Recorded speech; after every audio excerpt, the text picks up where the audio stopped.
Hey, this is Connor, and I made up a song that is supposed to teach how much you loved, so then we may all learn of how much we are cared for, and so we may live happily as one family. This song is called Rich But No Money.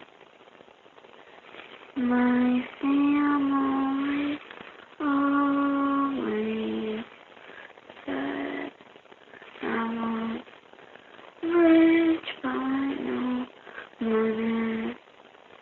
Rich but no money. I used to not giving, but now it's so clear. I was rich in the heart, but not in the money. I was also rich in the soul.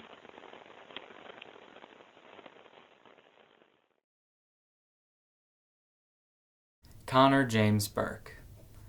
Connor was one of the most unique people I've ever met. From an early age, there was always something special about him. He was a one-of-a-kind person. He was exceptionally friendly and kind to everyone, and he was just a very enthusiastic person. He was happy, and he was inquisitive and insightful, and just a person who really was living, and he really loved life, and he really appreciated everything around him. I met Connor 13 years ago in kindergarten. I was always rather reserved, but he would go out of his way to do fun things with me and to hang out with me. Even if I was a bit shy, he wouldn't let that stop our friendship. Unfortunately, this isn't just a story about the adventures that Connor and his friends shared. Connor was diagnosed with brain cancer around 4th grade, but when Connor was diagnosed with cancer, that was not the end. Connor was determined, and Connor was optimistic about what could happen and about making something good out of a bad situation. With the help of Connor's teachers and classmates, I hope to share a bit of what Connor's story was with you, about who he was and about his message. Here's the story of our friend Connor.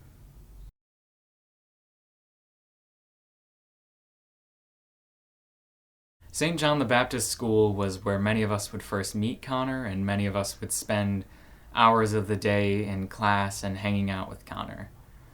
To provide a background of our relationships with Connor, I think it's important to describe a bit of what school was like at St. John's. So to do that, I've asked teachers and classmates to describe what St. John's is and how their experiences were at the school. St. John the Baptist School, we're a school for students from ages 3 through 8th grade. We speak about Jesus on a daily basis. Our religion is infused, our Catholic faith is infused into every part of our day, being during the classes, praying before lunch, attending Mass together. St. John's has this family environment. Your students become your children, and they are part of your life. You don't go home at the end of the day without thinking about what I can do tomorrow to make things better, to excite them, what their interests are. And the staff and faculty there were also an extension of your family. They still continue to be my best friends, people that I continue to do things with.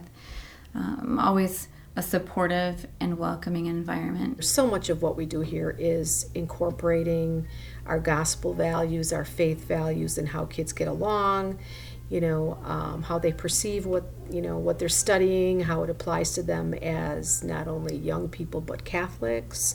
And we do this all as a team. We work with parents, We work with our priest, Father Tom. We work with support staff. So we have an awful lot of support. So the teachers, of course, they don't do it alone. But we work as a community to really bring kids closer to Christ. School at St. John's was a pretty close family, I would describe it as. You knew everyone in your class. You had to get along with everyone because they were just your brothers and sisters. You saw them every day. There was no escaping them because they were always in your class. But you were all friends with everyone.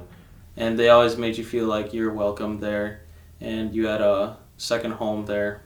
And the people are all friendly there. Being with the same classmates from kindergarten to 8th grade was definitely a challenge at times, but I definitely wouldn't change that for the world. We grew really close together as a class and just really grew more into a family than friends.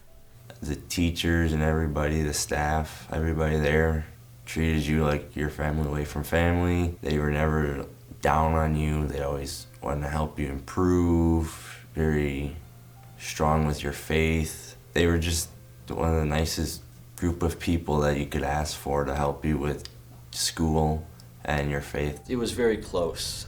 You really got to know everyone around you.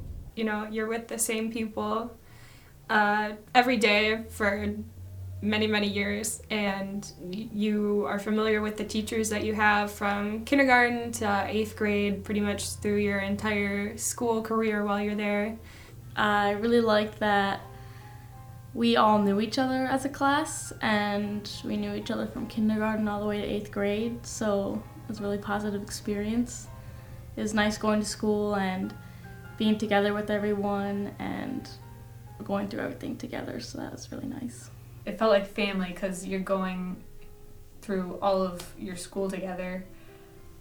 Faith is very big, so it's like a faith family. You go to church every week together, you learn about your faith and kind of grow together. And so it's a really unique and special atmosphere. School at St. John's was, for me, great. Towards the end, I didn't think I liked being with everyone, but after I got to high school, I realized I absolutely love St. John's. Our class was so close with one another. We were literally like another family, and we could go to anybody with any problems or troubles, any teachers, any classmates, the principal, whoever you needed to talk to, and I really loved it, and I truly do miss it to this day. It is October. You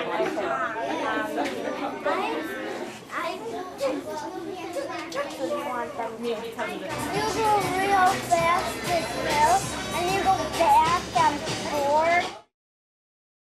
My earliest memory of Connor was when he first moved, and he moved right next door to me. So I remember Mrs. Bourke walking over with him one morning and introducing us, and right from then we became friends. That was in first grade. I think my very earliest memory was when we did the laugh-in first grade. I don't know why this one sticks out, but just that he was so enthusiastic about it because he was somebody who always really liked telling jokes, so he really liked the idea of doing the laugh-in where we raised money by doing sort of like a stand-up comedy show. I just remember that he had so many jokes that he wanted to tell, but he could only do so many of them because he was somebody who really liked to tell jokes. My earliest memory of Connor would probably be kindergarten, when I walked into the classroom and he was there, and I was looking around and I didn't really know what to do since it was my first time and all new kids and everything. And I saw him and I walked over to him. I'm like, hey, what's up? He said hi, and he was really friendly to me, so I really noticed that about him. My earliest memory of Connor was, I think it was on the playground, either first or second grade. Connor had just learned how to do multiplication, and he was teaching us on the playground in like first grade when we were still doing our addition tables and our addition time tests, and he was already teaching us how to do multiplication. I'd say my earliest memory of Connor would just be that he was always a super nice kid.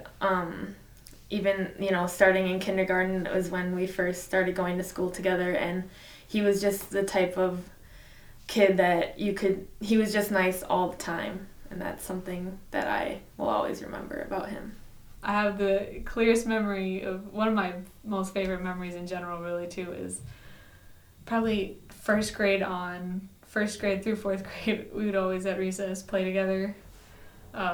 Me, Nate Stewart, Dylan Schneider, and Connor would just run around the playground.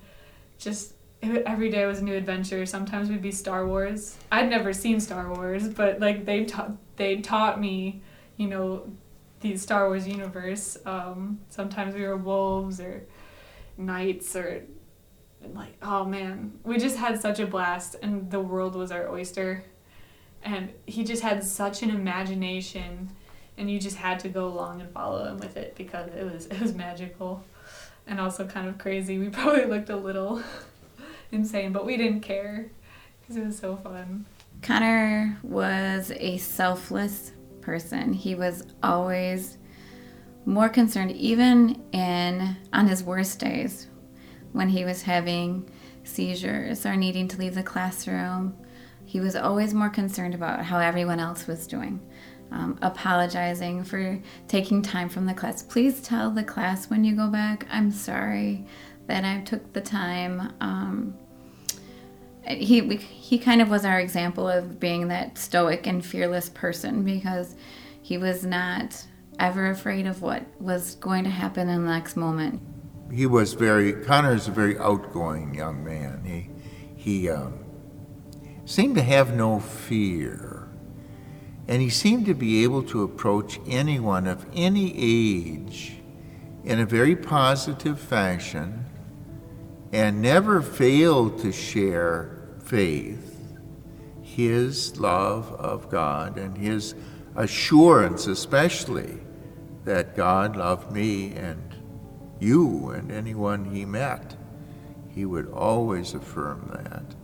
And he was also he was amazingly bright, so that as a kindergartner, he could walk up to an 8th grader and say, Jesus loves you very much, and give me some numbers to multiply.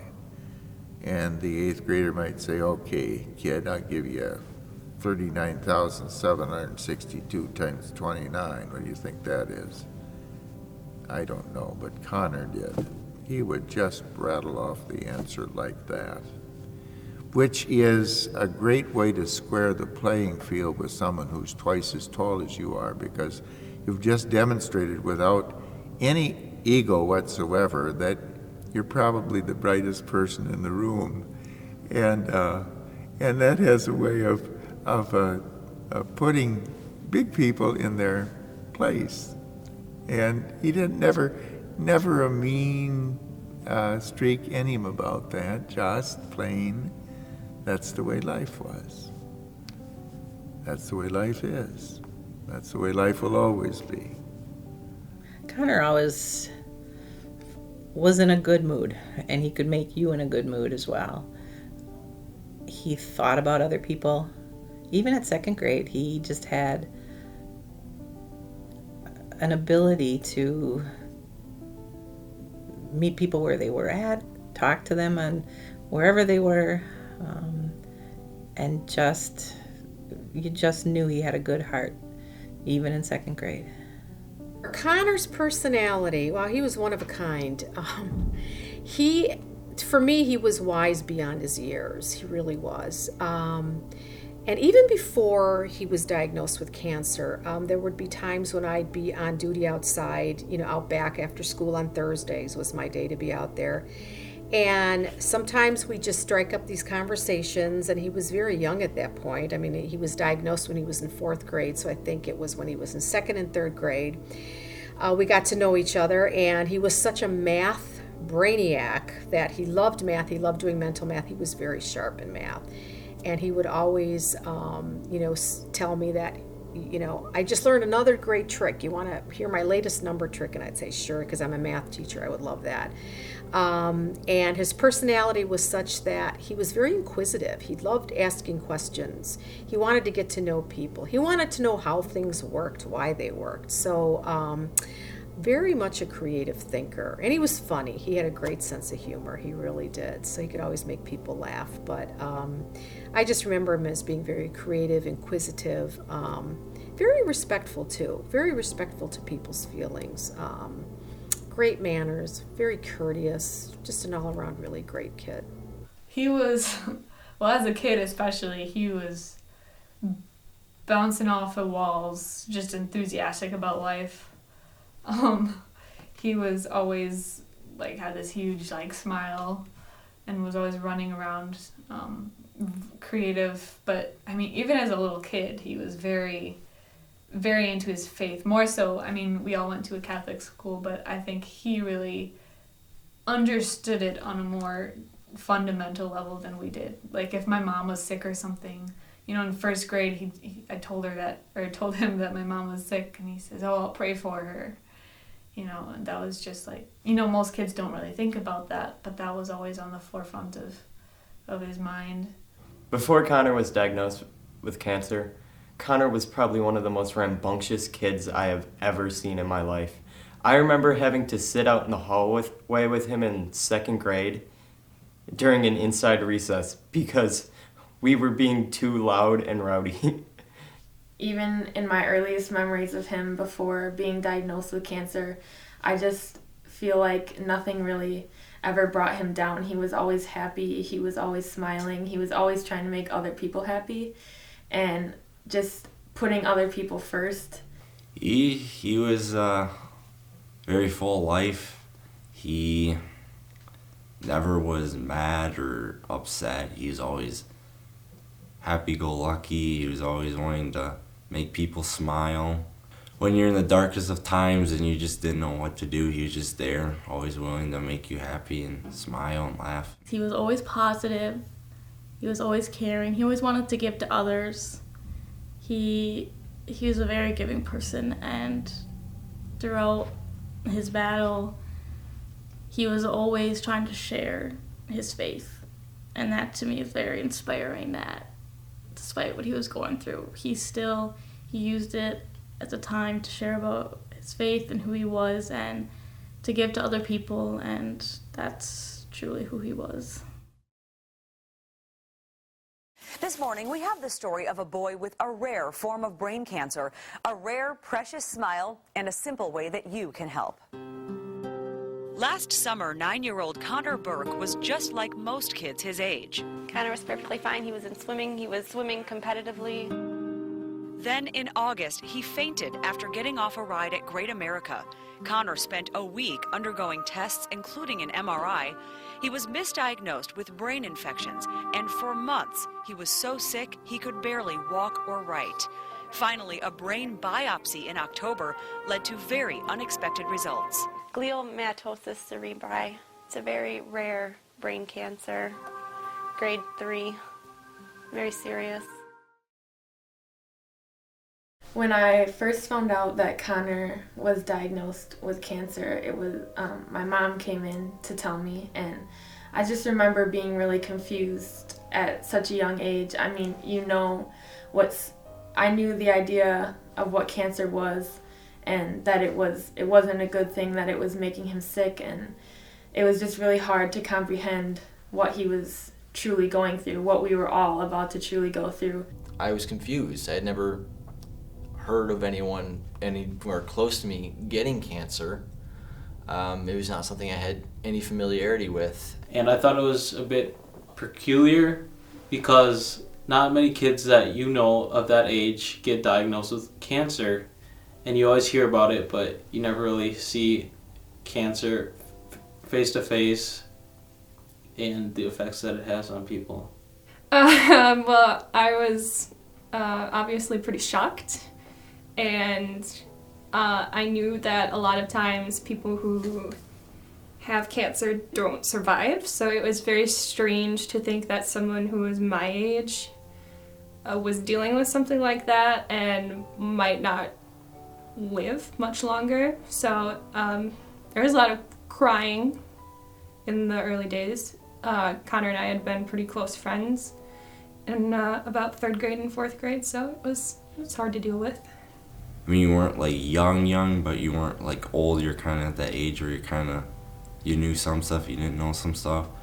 So, I mean, it kind of took me a while to realize and kind of feel fully the pain. I didn't know what cancer was. I kind of just thought it was something like the flu, and I thought he would get over it. I knew it was something kind of worse than the flu, so I kind of thought he would get over it in like a few months. But then he did it, and I figured it out what it was, and I was scared, and I was really confused, and I didn't really know what it was or anything. Being young and dealing with cancer has always been part of my life because of my friend Connor, who passed away from cancer, and also my own mother, who passed away from cancer. And when you're young, you don't fully understand what cancer is and how much it affects you and your life. And later on, you realize that you really have to stay close to those around you, because those are the people who matter to you. Connor Bourke is just your typical boy who enjoys his family. I like walking peacefully with my family, and I like chatting with them. And happens to be a whiz at math. 33 times 30 is 1,089. Swimming is his favorite sport. My favorite stroke is butterfly, and that's my best too. Recently, he met his hero. I got to meet Michael Phelps. He's actually a nice guy. One thing not so typical about Connor is that he suffers from a rare illness. I have a lot of seizures, a lot of vomiting. We're not able to keep food down. We worry about his weight loss, and he tires easily. But his illness doesn't slow him down. I think life for Connor, in one word, is maybe a little bit tough. He has a lot of weight on his shoulders. He is dealing with something that's very serious, yet he also wants to show his friends and his family how strong he is, and so that becomes a little tough for a 5th grader to do that. Connor dealt with it better than I think anyone could have at that age. He was always very positive. He knew that God had a plan for him, and he embraced that, and that was always just so encouraging, I guess. Not many could do what he did. Connor definitely dealt with cancer by getting a firmer grasp on his faith, for certain. He also dealt with it with humor. He was always the one to sort of deflect what was happening with a joke or something like that, but he definitely, I think, pulled deeper into the faith that he already had and made it a bigger part of his life in order to deal with what he was going through. Connor dealt with cancer with a very positive attitude. He kept his head up and just looked at the positives of what could come out of his sickness, and he never let anything get down on him about it. I never knew the true the horror of what it is to have cancer. And I soon discovered it seeing Connor through his ups and downs in classrooms. I just remember him really struggling to write. He was still as intelligent as he had been for as long as I knew him, but I remember he really struggled to stay in class, and he was a fighter. No, he was very strong in his faith. He always was very faithful. He always was wanting to be more of a Christian person every day. He wanted to learn more about his faith and who he was and why he was here and what his mission was to do for God. And his religious beliefs stayed very firm throughout all of it, which very admirable. I feel that Connor was a great inspiration for everybody. He was always positive, outgoing, laughing. You could tell that he was sick, but he never let it get to him. And I feel that he was a good inspiration for anybody. He did not seem to be ever upset with the diagnosis. I felt very bad. His mom and dad felt very bad. His sister felt bad. His little brother and little sister were really savers for the day because they were too little to really feel too bad. And so they kept everybody quite sane as they were little takers growing up. They grounded the whole family, and that was, I think, something Connor appreciated because he didn't want to be the center of attention in that way. He didn't appear to be self-conscious. On the other hand, he wasn't looking for sympathy, and he would take his turn at throwing up, and then he'd be right back in the action again with no consideration really for expecting to be treated in a special manner. He just wanted to be a regular guy going to school. While we were all personally learning how to deal with Connor's diagnosis and handling it emotionally, the school community and church community at St. John's was not sitting idly by. There were numerous events being held to help the Bourkes, to help Connor, and to help us all grow closer together. Through Connor's diagnosis, I think the whole community really banded together a lot closer and became a stronger and better community because of it. Through Connor's determination to fight this, we were all inspired to fight and to do things and to not let it just be something that holds us back, but to take this bad thing and use it to push forward. When Connor was first diagnosed with cancer, I think it was a major thing to see the whole community come together, especially the church community and the school community of St. John's, just completely lifting him up in prayer and just being confident in knowing that everyone had heard of Connor's story and everyone was praying for him, even people that didn't know him but that had heard his story and were inspired by the courage and the perseverance that he was fighting with. Gosh, everyone really rallied together, not only within our school, but the parish as a whole.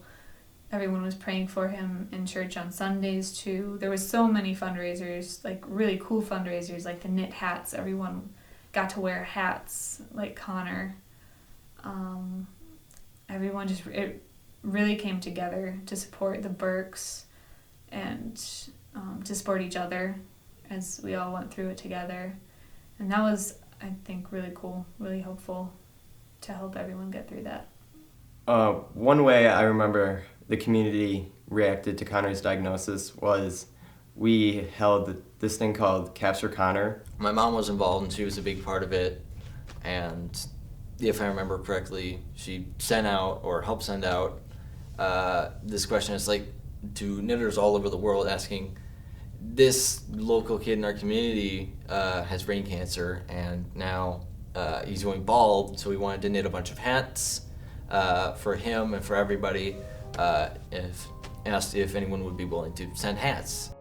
It was just a way for Connor to feel more included through his exile, you could call it, with cancer, because none of us could relate to him, and wearing those caps could help us relate. I remember there being a lot of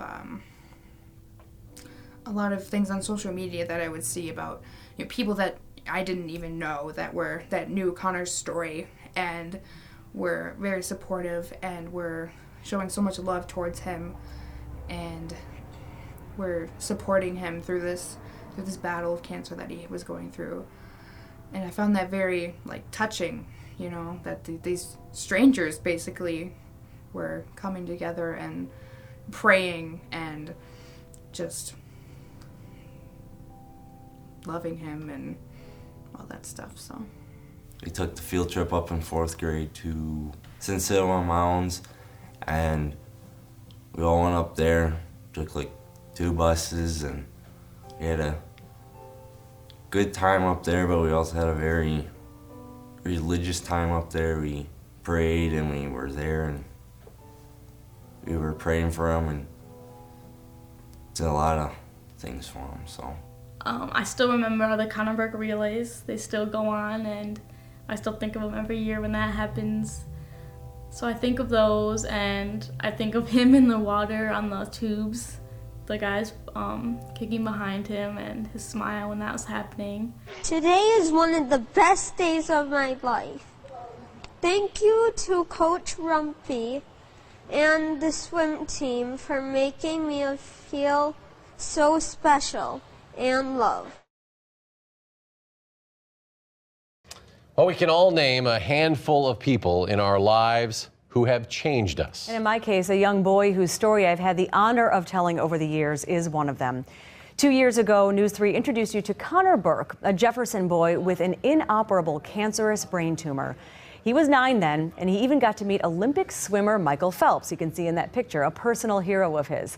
Over the years, we've watched Connor and his family fight hard, despite no sign of a cure. We could talk to him throughout the whole thing. Okay, that'd be awesome. Yeah. All right, and I'm gonna stay out here with the news people and talk to them, okay? Okay. Your family loves you more than you can ever imagine. Profound words for anyone, even more so for an 11-year-old. And no fear from Connor as he sat in another hospital about to undergo another life-changing exam. Connor is a remarkable boy, and I wish my faith was half as good as Connor's. You doing okay, Connor? Yeah. All right, I'm just gonna keep taking pictures, okay?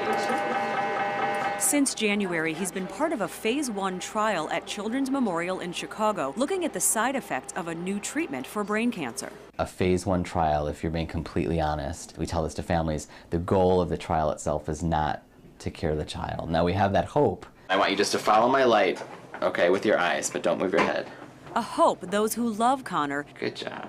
have watched him redefine. To hear Connor talk, it affirms in my mind that he just really is that special gift from God. Families like Connor's are almost being very gracious because they know that even if it doesn't help Connor, that they may be helping future children. With brain cancer, it really affects your memory, so you never know what the truth is.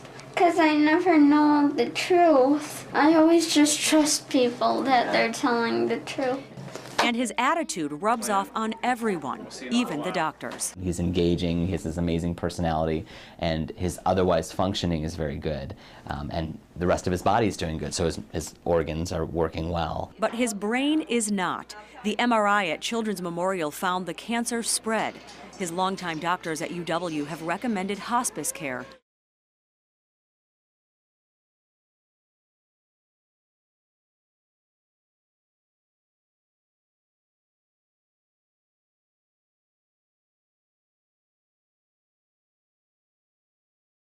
It had been a struggle, and it was hard. Connor wanted to be at school with his friends, and for most of his 6th and 7th grade year, he just wasn't able to make it most days. I know Mrs. Kyler kept a cot in the office so he could take naps and tried to have as much time with his friends and classmates as he could. And they saw him struggle. They saw him get tired. For myself, I was away from home when I got the call, and I just kind of felt that there was peace in his struggle being over, that Connor knew he was going to a better place, and that kind of comforting in knowing that the struggle was over and he was going to be somewhere in peace and not have to fight so hard for such a young man for so long. When Connor got too sick to come to school, and that would have been in June. Well, school was out, but close to the end of school in June of 6th grade. He was bedridden then at home, and his family cared for him till his final hours. And he would simply be there, aware of everything that was going on, attentive to everyone around him, but too weak to speak, except with his beautiful eyes. He could look at you, and it was as if he was looking right through me. And I was hoping that he was seeing someone who was worth being his friend, because I knew he was on the verge of seeing Jesus face to face. And I hoped he wouldn't be disappointed in me, because there was no doubt in his mind or mine that Jesus was waiting for him. And in his final evening, the family called me to pray with Connor and them around his bedside. And our parish nurse and his mom, who's also a nurse, cared for him through the night. He had a little rough patch. But then in the morning, he was very peaceful and quiet, and when the sun came up, God came and took him into heaven, I'm sure. Very gentle and peaceful. Goodbye.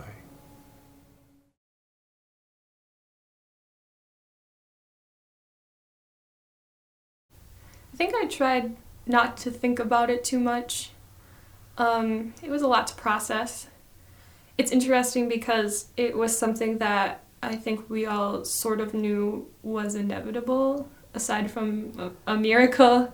And I think it's kind of a miracle that he lived to be 12.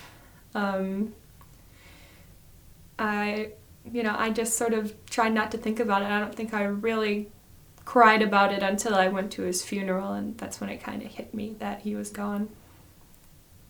I dealt with Connor's death by praying for him and trying to stay positive, just like he was, and just being really supportive of his family and keeping them in my thoughts.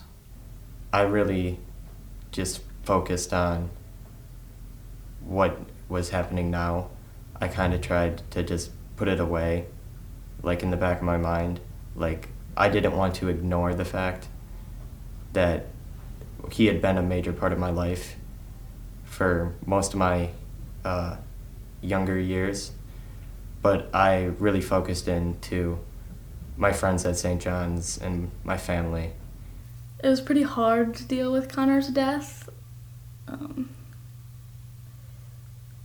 I guess over time it healed, I guess. It was better knowing his faith and that this was God's plan, knowing that he knew that, and that made things better, but it was hard. Never really goes away, I guess. You still think about him all the time. It's incredibly hard to try and sum up everything that Connor has left us with. I have been working on this movie for months now, thinking about it, talking to people, listening to Connor and all of his amazing messages and positive ideas that he's been sharing. And I don't think there's a single way to completely sum up everything that he left us with. He was incredibly positive throughout this, and I think that that's something that's really going to stick with all of us. That, he went through one of the most terrible and painful things that a human can go through. And he was thinking about us, and he was thinking about others, and he didn't let it stop him from making something positive about it, you know? I think that's something that's really going to stick with us from him. He also left us closer to one another. You know, it's really easy to get caught up in petty fights and get absorbed in the little things. But when you have something this big happening, you know, your focus shifts to what's more important. And I think that we became more focused on what really matters because of Connor, and, you know, not to let little things stop us when we can do so much more. I think he brought us all closer together. I think for me personally, the most amazing thing has been coming back years after seeing some of my classmates, after splitting off, you know, to go to high school, that each one of my classmates that I interviewed, I was able to reconnect with, to laugh, to smile, to, you know, recall something positive, and to just be friends again, even, you know, though we haven't connected for so long. And I really think that that's partially because of Connor, that he was able to bring us so close because we were all working together to try and overcome the cancer and to just be there to support one another because of how rough of a situation we were all in. I think we really owe that to him, that we're all so much closer and so much better of people. To me, that's what Connor's legacy is. It's about focusing on things that are bigger than you, about focusing on things other than you, about being there for your friends, being there for your family, about just being a positive influence and not letting anything stop you from achieving what you want to. I think Connor really wanted to make an impact and a difference, and even with the short time that we were given with him, he made an incredible difference. He made a world of a difference, and I know that my life would be completely different if it wasn't for him, and if it wasn't for this positive, amazing, wonderful person. You know, everything would be different. And I really owe a lot of myself to Connor. I know that he's still with me because of what he's given me. He's not gone because we still have his messages and we still have the hope that he's given us and the better outlook on life that we've been given because of him. Thank you for that, Connor. Even though there's bad things, there's also good things that are gonna happen in life. And that's what all this cancer stuff taught me.